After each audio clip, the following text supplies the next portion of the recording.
I'm in Eckville, Alberta, and I'm with the attorney for Mr. James Keegstra, who is going to have his preliminary hearing tomorrow in the courthouse in Red Deer, Alberta. And with us is Doug Christie, who hails from Victoria, BC. Correct. Together with Keltie Zubko, who works very closely with Mr. Christie and who does all the tiring, dusty research work and stuff like this. You know, the lawyers get all the credit. That's right. And the assistants do all the dirty work, right? Yeah, that's true. Isn't that the truth? Yeah, I know that so well. It's like the generals, they usually get the medals and get into the history books, and the soldiers do all the slugging. All the fighting, yeah. Yeah.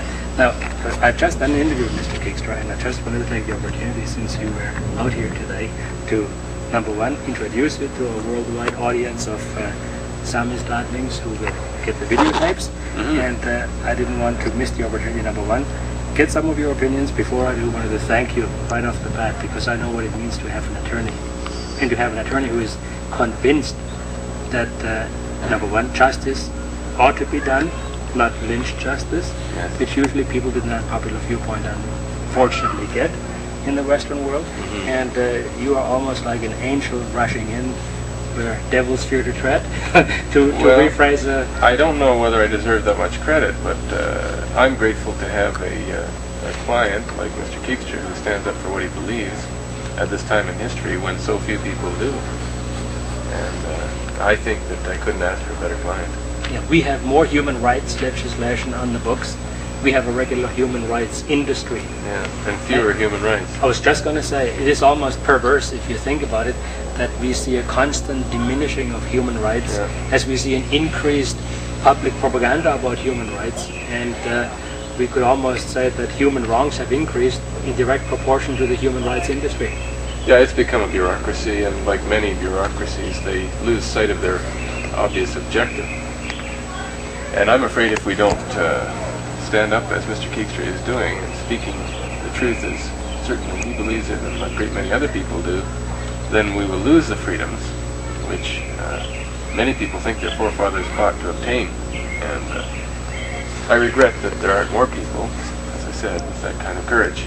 Now, in many cases, an attorney takes clients that are to him almost abhorrent, like a child molester or a murderer or something like this. Yes. And in this case, where we're looking at a classic civil rights case in the true sense of the word, where there is an individual standing against a popularly held propaganda-induced viewpoint, yes, it must be kind of an unusual case for you, that you are dealing with a man who most likely is innocent. Usually, many times an attorney has to defend somebody whom he knows has done the killing, you know, and you still have to defend him. So in a way, does that make your job easier? Well, in a way it does, and in a way it doesn't. Certainly from my point of view, it's an easy case for me to defend in my own conscience. I see. And it certainly is a case that I'm glad to act in. However, I find it amazing that although it's a civil rights case, all the media is on the other side.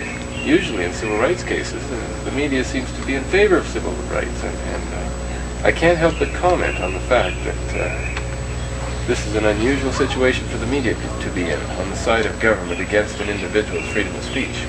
Most remarkable. Yeah. Now, have you any opinions to offer on why that might be?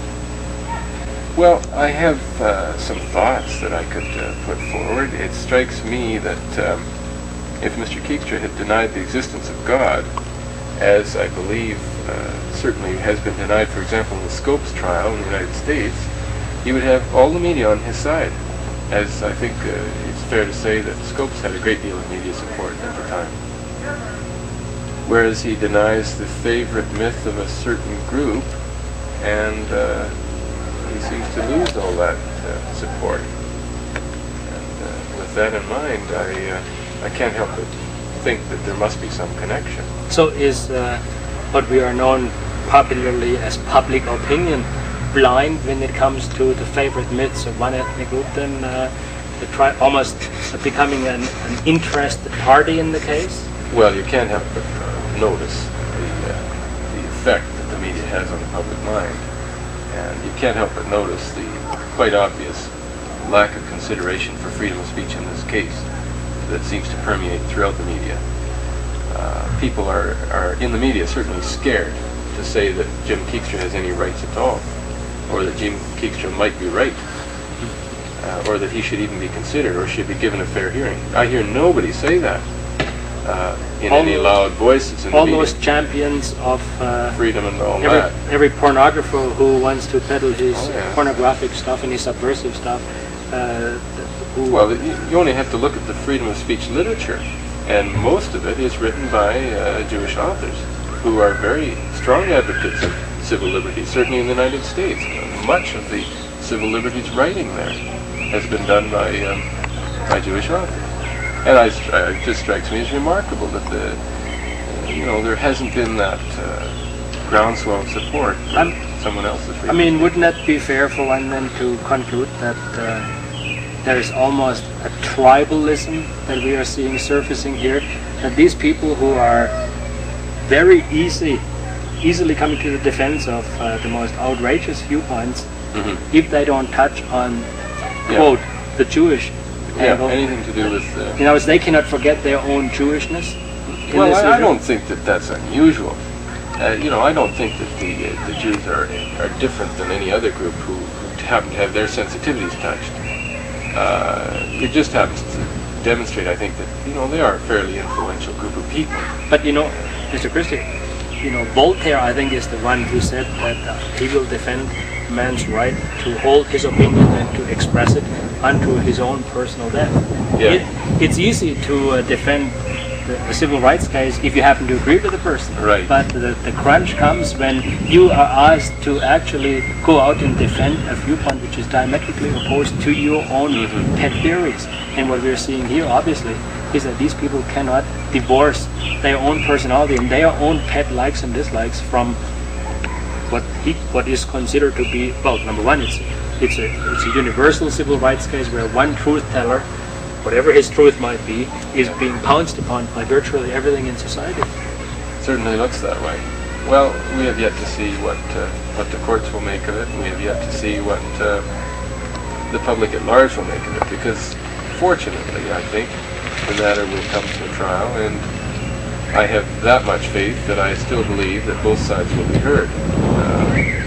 I was impressed with the outcome of, for example, Mr. Forzan's case in France, where, of course, many of the same issues came into play. And I think, too, that if there is to be a fair hearing, it will be in court, not in the media. Keltie, you have done a lot of research for the case. Where the contacts, the people that have supplied you with material, you undoubtedly have heard from people from all over the world with documents and stuff like that.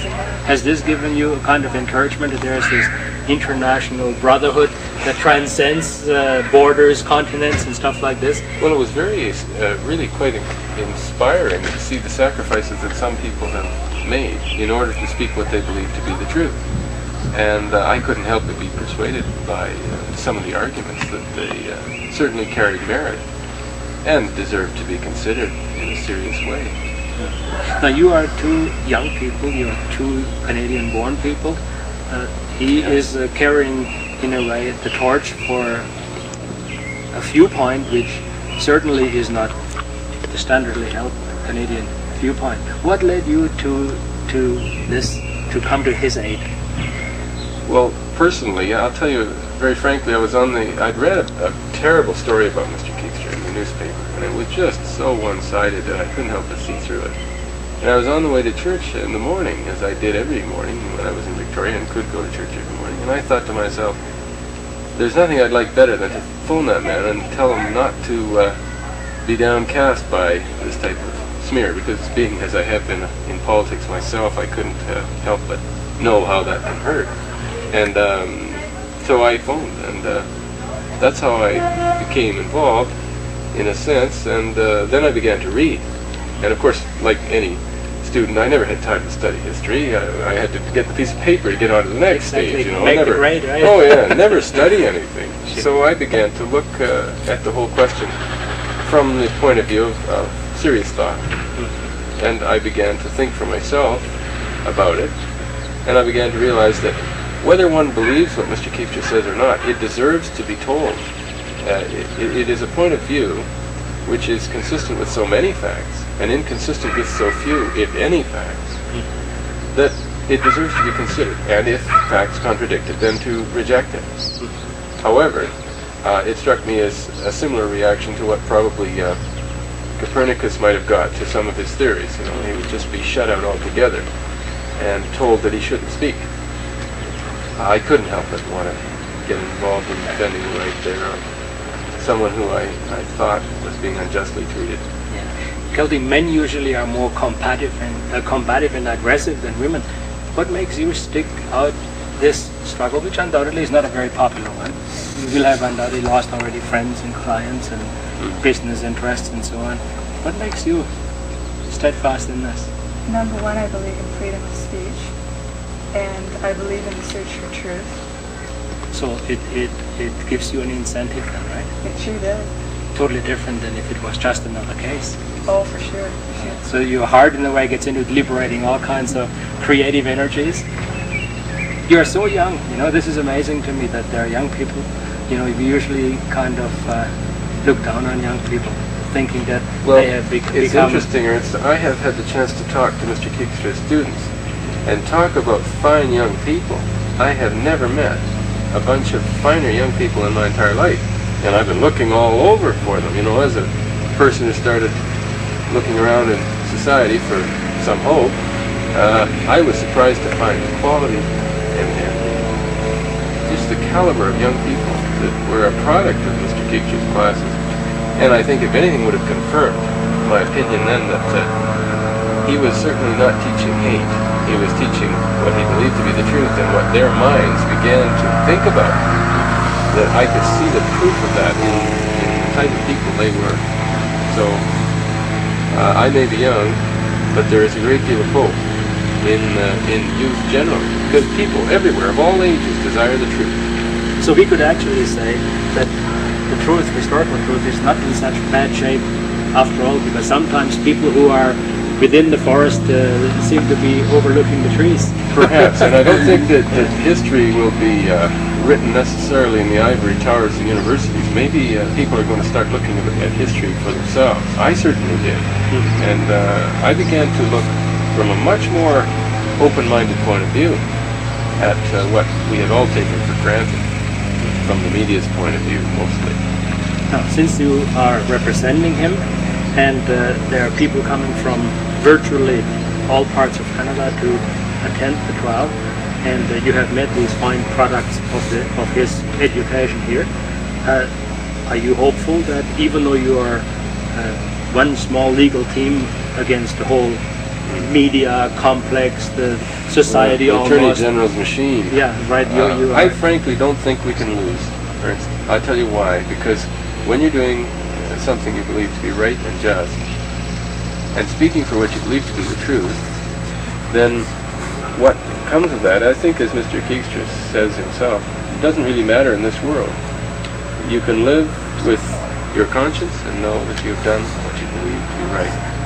And I don't think there's anything greater than that. Morally speaking, you are absolutely at peace with yourself as a legal team, that you're not defending some vicious man, a hate monger and stuff like that? If I had the slightest thought of that, I wouldn't be here. You would not have left your lucrative office in Victoria, traveled across two provinces practically, to the backwoods of Alberta, and come here to battle for this man? Well, as I say, wouldn't be here if I thought there was any hint of hatred or injustice from anything he said. Have you got a message for all the people that are, as the repression increases in direct proportion to the truths coming out ever more into public, the repression will increase? This is the nature of things. You are an attorney, you know, you are of the now generation. What is your advice to people? Should they kind of be more cautious, or should they stick to their guns? Is it worth it to be as brave as this man is and possibly sacrifice so much? Well, I think that first one must think, and having thought, speak out, because there is no purpose to life without being able to think and speak, and there is no more worthwhile pursuit in life than to seek the truth and then speak the truth. It is a reward in itself, I feel that that reward is already being given as we speak. It is being given to those who speak out, as he has. And there is no greater satisfaction in life. We cannot just be animals to breed and feed and be satisfied that we are comfortable till we die. If that was the purpose of life, I don't think we would be really human, nor would we be what we were made to be. And so I have just the word of my own experience, I suppose, that says you can't live a better life than we're doing right now in speaking out for the truth. As the Canadian Armed Forces commercial says, there's no life like it. In closing, I know that this legal stuff... I can't say it in French, I'm sorry. Yeah, well, that's... my French is so rusty, I can't myself. A law case of this magnitude, where you arraign yourself against the forces of the state, media, society, so on, must cost an awful lot of money. And I know that rumors have been flying around that there is sufficient money. From interviewing you, I know that this is just a rumor, possibly planted by the opposition. Is there a fund set up where listeners to our tapes and our videotapes could send money to? Well, nothing that I know of other than just contacting Mr. Keegstra. Yeah, now have we got Mr. Keegstra's address here? Box 332, Eckville, Alberta, which is T-O-M-O-X-O, Tom Oxo, which is, so that's box 332, Eckville, Alberta.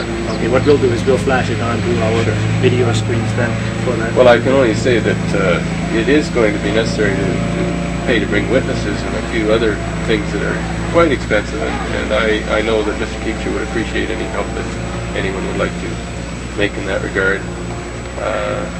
I don't think it's a matter of money at all. I think that if we have anything on our side, it's certainly the truth, and that ultimately will be our strength.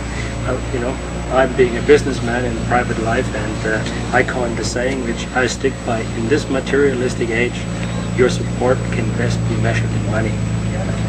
Because well, this is where the crunch comes when it comes down to physical things. You know, although I realize, like you said, we are spiritual beings partly. There is a physical side of man. A political science professor once said to me, people put their money where they put their love. And if they love material things, that's what they'll spend it on. And maybe if they love freedom, they'll spend something to support it. But we, in effect, are pioneers for this country, where we are pioneering a new age, hopefully, where people can say unpopular truths and voice unpopular viewpoints. And it's a great pity that in the latter stage of the 20th century, we ought to have to go to court for things like this. I thought we had overcome this when I first came to Canada. I thought this was the one place where a person could really be free. Well, I think it used to be. I think with Mr. McGuigan's latest pronouncement indicating they want to remove even the question of willfulness, they want to throw the onus on the accused. I think that's a preposterous indication of what really the government has in store. 1984 is this year, and I believe that there are those who would like to totally destroy freedom in this country, and they're in government, I'm afraid. And I wonder how many people in government have a backbone to speak out against it and stop it from happening. We'll see. So all I can do is my part. So we are really the thin line of defense against Orwell's nightmare. I'm afraid that's absolutely true. Thank you for coming to join us here. Thank you. It's a pleasure to meet you.